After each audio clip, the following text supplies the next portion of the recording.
Dis papa, raconte-nous les années 60. Raconte papa, dis papa, raconte-nous les années 60. Dis papy, raconte-nous les années 60. J'avais 16 ans et j'appartenais à la bande de la Trinité, rivale de celle du Sacré-Cœur. On portait des blousons de cuir noir avec dans la poche une chaîne de vélo. La radio décroulant ne pensait qu'André Claveau et Verschuren. Alors, nous, on se réunissait le soir à la Trinité, sous le porche de l'église, ou dans les squares pour chanter en grattant une guitare fêlée. Celui qui épatait les autres, c'était Jean-Philippe Osmet, que tout le monde appelait Johnny. Sa tante et son oncle, Desta et Léa Hallyday, étaient des acrobates et danseurs. Et il lui avait appris l'américain et payé des cours de guitare.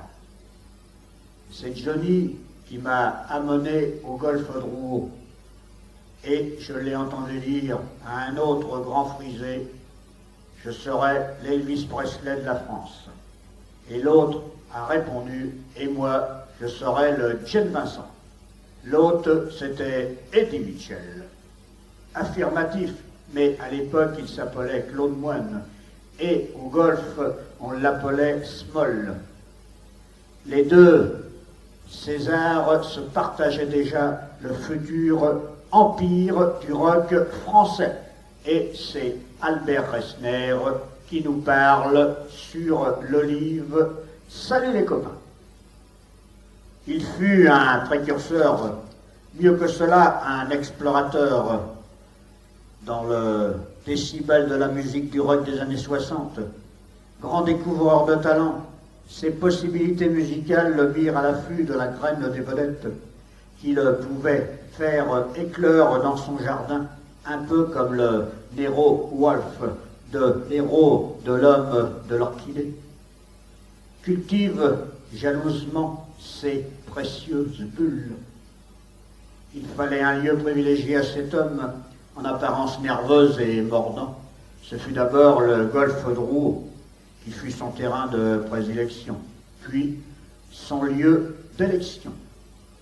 On ignore que ce docteur en lettres diplômé de philosophie fit de brillantes études au lycée Colbert, puis à Rolling, ensuite à Louis le Grand pour finir à l'université de Paris. On oublie également que derrière l'animateur du fameux trio Resner se cache un homme de culture discret et affable, maniant à la ville comme à la scène d'élégantes manières avec ce titulaire de l'ordre de la courtoisie française et ce chevalier de l'ordre du mérite. Si ce n'est une légion d'honneur, il faudra que je lui pose un jour la question. On semble bien loin du musical et surtout du rock'n'roll que n'a ni dès le 1959 Albert Resner multiplie les démarches pour fléchir la vieille dame qu'est en ce temps lointain la télévision française, et on s'en explique. Je recherchais l'équivalent du mot Stenager et j'avais adopté l'expression hashtag. Mais comme cela me semblait un peu mièvre, j'avais ajouté tête de bois. Et ce fut le titre de l'émission qui vit le jour par le plus grand des hasards. Dans les premières semaines de 1961, une véritable émission pirate, sans studio, sans répétition, sans place définitive dans la grille des programmes, avec des moyens techniques insignifiants et bien entendu sans argent.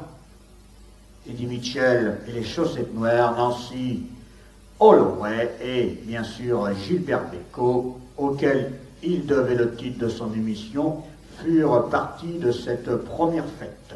Ce mardi-là, à 18h10, exactement, la RTF, Radio-Télévision Française, l'ancêtre de nos 3 chaînes actuelles, fit figure de pionnière. Ce fut ensuite le tour du Tabou, du Slow Club, l'un d'un signe anonyme de Pontoise, puis du Moulin de la Galette, sur la place du Tertre, d'accueillir l'un des seuls, sinon le seul, à avoir su comprendre la jeunesse d'alors. Il faut dire que le Moulin de la Galette, je précise, c'est du côté de Montmartre. Mais achetant des têtes de bois dura peu. Trop peu de temps, précise Albert Resner. Et devint, après avoir été le seul rendez-vous de la télévision des années 60, une minuscule rubrique dans le code de d'autres émissions, ainsi comme un ami qui s'éloigne, son émission devenue Tête de bois et tendres années, puis Point chaud, disparu progressivement des grilles du programme. On a érigé une statue à celui qui a découvert la bombe atomique, mais on oublie qu'un jour, un authentique pionnier musical français découvrit le rivage inconnu du rock'n'roll. Peut-être fallait-il le rappeler que, comme Armstrong, le pied sur la Lune, comme Christophe Colomb découvert l'Amérique, ou Pasteur le sérum, Albert Resner, lui, fut aussi le premier à découvrir le rock'n'roll en France. Et pour se rappeler ce qui a été Albert Resner avant de devenir un présentateur pour les années yéyé avec son émission Achetant des têtes de bois, nous l'écouterons dans le trio Resner. C'est des disques de collection qui étaient distribués à l'époque par le chocolat Poulain.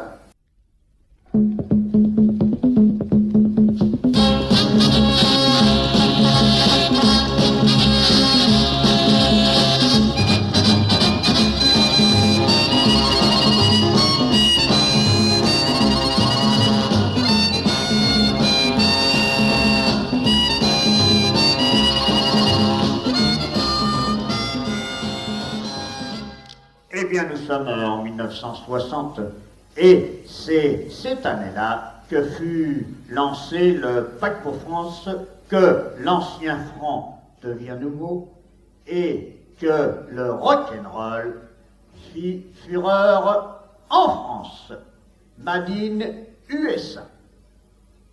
Eddie Barclay, Henri Leproux et Daniel Philippaki allaient soigneusement veiller à l'éclosion des talents nouveaux, au nom curieusement américanisé, Johnny Hallyday, Eddie Mitchell, Duck Rivers, Richard Anthony, Vic Laurent et les Trois Danny, qui firent également partie de cette belle fête.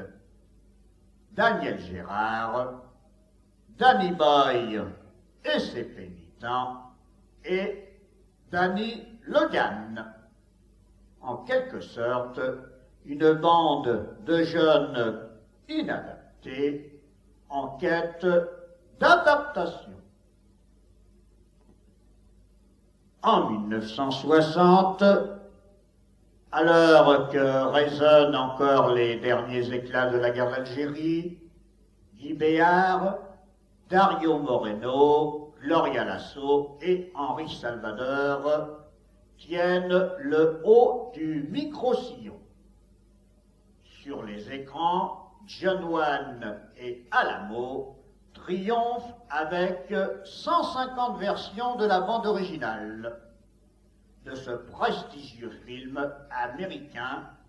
En France, c'est Brigitte Bardot qui rallie tous les suffrages avec Babette s'en va en guerre, sur une musique d'un jeune pianiste nommé Monsieur 100 000 volts, un certain François Gilbert Silly, plus connu sous le nom de Gilbert Bécaud. à l'heure que s'affichent sur les grands boulevards des superproductions cinématographiques du type de Ben-Hur, Spartacus. La jeunesse de l'époque s'attache au déhanchement d'un certain Elvis Presley. L'adolescent d'alors a tout juste 25 ans. Il deviendra le fer de lance de toute une génération, baigné par la gouaille de Piaf et les flonflons de l'orchestre de Bob Azam.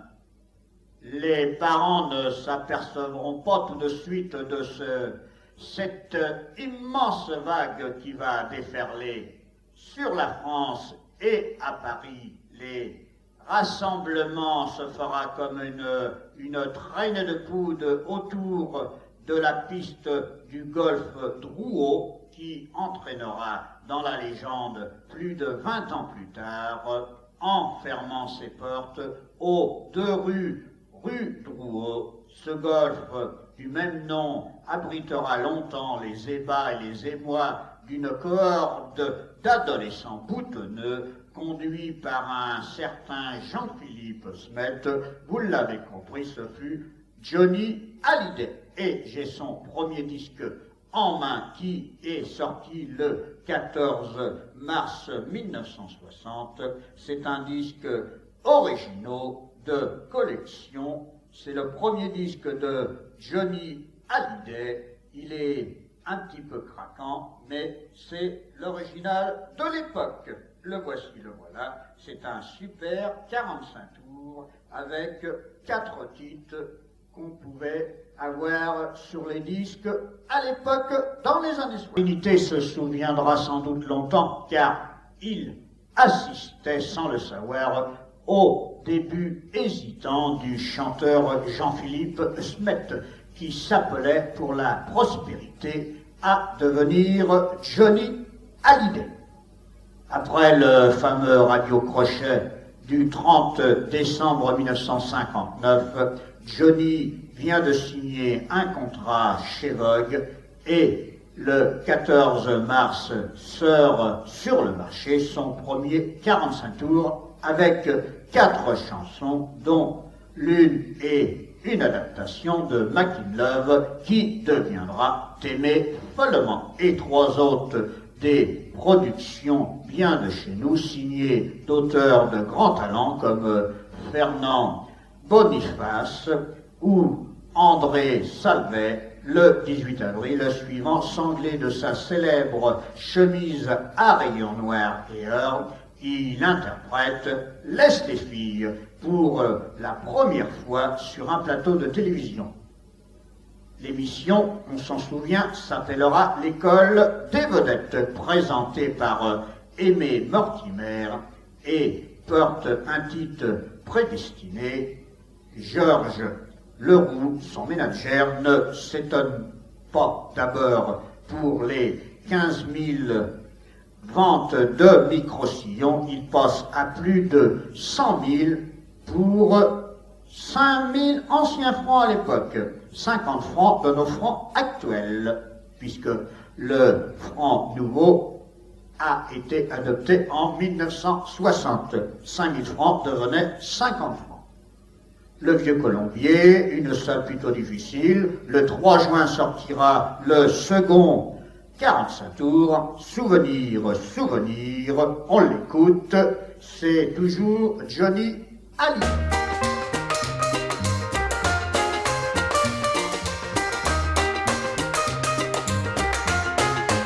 Souvenir, souvenir, mean a lot to me. I collect them all so carefully. Claude Moine vint en voisin écouter les succès de Ray Charles et de Bill Haley sur le jukebox qui trône dans la salle du golfe Drouot. Claude Moine, un petit coursier du Crédit Lyonnais, tout proche, n'est pas encore le génie et il ne pense pas encore de prendre le micro pour chanter, mais une idée lui vient quand même dans la tête. Il forme son premier groupe avec 4 copains Ils s'appelaient au départ les Eddie Dames et les Damers. Ce sera l'embryon d'un groupe. Comme vous l'avez bien compris, ce fut par la suite les célèbres Chaussettes Noires, un contrat avec une célèbre marque de chaussettes suffira à les lancer, et les 5 jeunes, le premier groupe français issu du répertoire de Chuck Berry, Jane Vincent ou Eddie Cochran, s'enchaînera par la suite avec plusieurs 45 tours, mais nous écouterons leur premier 45 tours, un 45 tours de l'époque, avec une pochette en noir et blanc, Eddie Mitchell et les Chaussettes Noires. Alors, toujours dans les années 60, un certain Ricardo Beps commence à faire parler sérieusement de lui. Ce fils d'industriel, représentant en saxophoniste de jazz à 16 heures, décidera dès 1958 de s'intéresser au phénomène du micro-sillon. Son spodonyme Rock Anne Richard étonnera les Bruxellois du studio où il enregistre, car les techniciens sont encore plutôt réfractaires aux vagues du rock'n'roll américain.